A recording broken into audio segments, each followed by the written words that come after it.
For France, for instance, has suffered heavy losses in this crisis. How much longer can we expect somebody like President Macron to be committed in light of some of the opposition he's facing at home?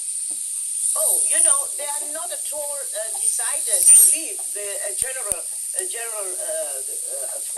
chief of staff said they will be there maybe 30 years because there will not be a victory day. It's a long process. So they said that after they lost a lot of troops, I think 14 or 17, 13, yes, yeah.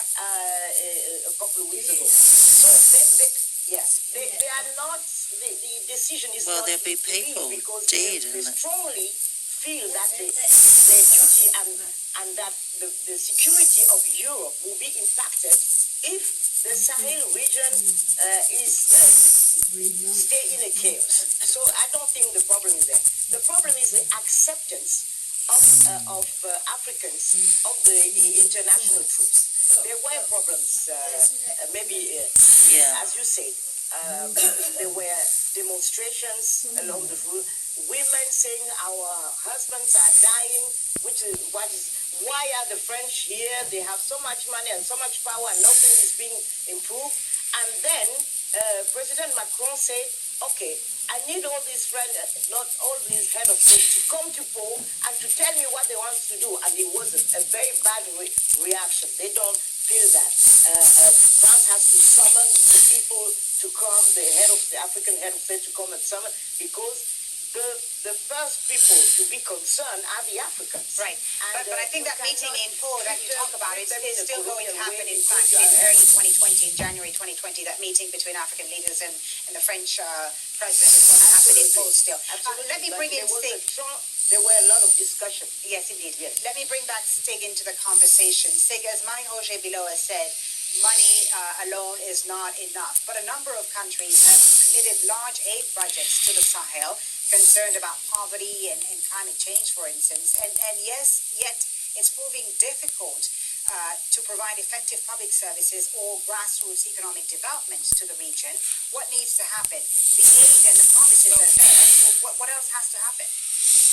When I listened to the previous speaker, I so much agree with her with the African profile and the African emphasis, but I'm a little bit afraid also that we overemphasize these armies. You need to have local legitimacies for these armies, otherwise you will fail utterly. We need to have local support, and then the armies need to be seen as neutral.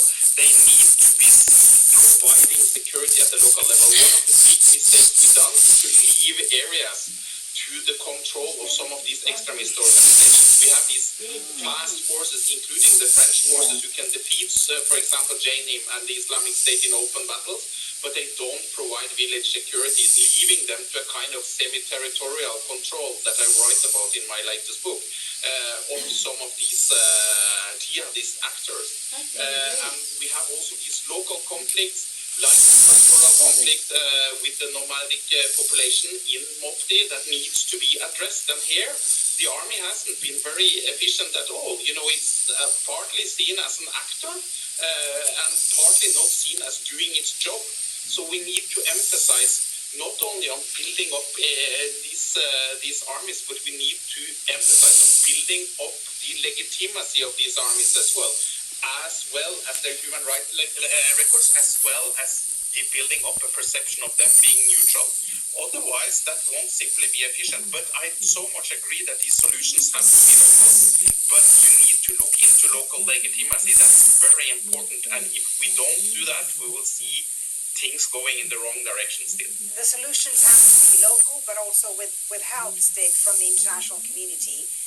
What else? What other support can the international community provide at this stage? The international community can do local conflict resolution, for example, in Mopti and also Burkina Faso.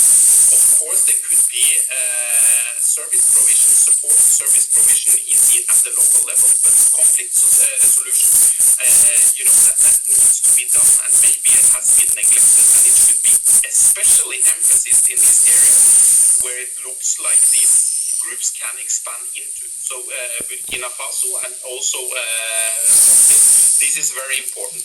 Unfortunately, sometimes it's risks involved, and that makes some of the international actors shun away. But we need grassroots reconciliation in some of these areas combined with security.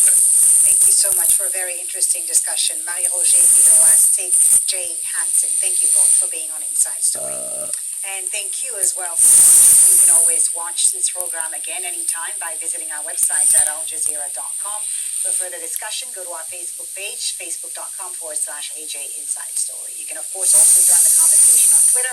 Our handle is at AJ Inside Story. From me, Fuli Batibo, and the whole team here in Doha, thanks for watching. Bye for now.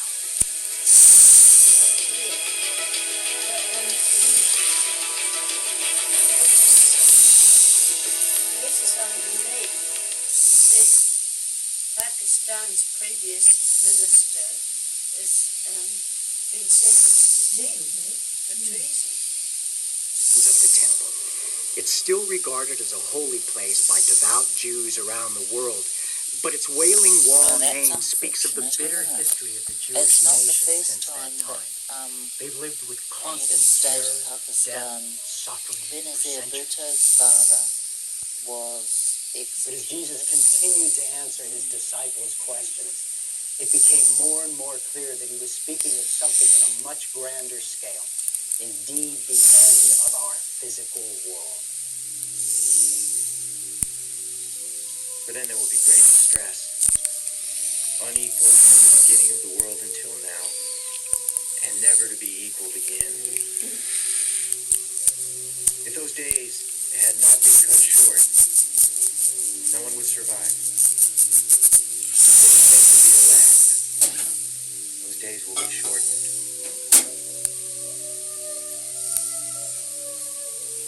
At that time, if anyone says to you, "Look, here is the Christ," or "There he is," do not believe it. For false Christs and false prophets will appear and perform great signs and miracles to deceive even the elect, if that were possible. See, I have told you ahead of time. So if anyone tells you, "There he is out in the desert," do not go out. Or, "Here he is in the inner room." Do not believe it. For as lightning that comes from the east is visible even in the west, so will be the coming of the Son of Man. Wherever there is a carcass, there the vultures will gather. Immediately after the distress of those days, the sun will be darkened and the moon will not give its light. The stars will fall from the sky, and the heavenly bodies will be shaken. At that time, the sign of the Son of Man will appear in the sky, and all the nations of the earth will mourn. They will see the Son of Man coming on the clouds of the sky with power and great glory. And he will send his angels with a loud trumpet call, and they will gather his elect from the four winds, from one end of the heavens to the other. When I played Jesus in the Gospel of Matthew, I remember vividly when I memorized those lines and had to come to terms with what they really, really meant. The darkening of the sun, stars falling from the sky. These are very sobering images and thoughts. At the same time, Jesus said during the Last Supper, "I have told you these things so that my joy may be in you, and that your joy may be complete." How can we be joyful about the end of the world? The answer comes in what happens next. For then the sign of the Son of Man in heaven shall appear, and he shall come again in great glory. Heaven and earth will pass away, but my words will never pass. No one knows about that day or hour, not even the angels in heaven nor the Son, but only the Father. As it was in the days of Noah, so it will be at the coming of the Son of Man. For in the days before the flood, they were eating, drinking, marrying, and giving in marriage, up to the day Noah entered the ark. And they knew nothing about what would happen until the flood came and took them all away. That is how it will be at the coming of the Son of Man. 2 men will be in the field. One will be taken and the other left. 2 women will be grinding with a hand mill. One will be taken.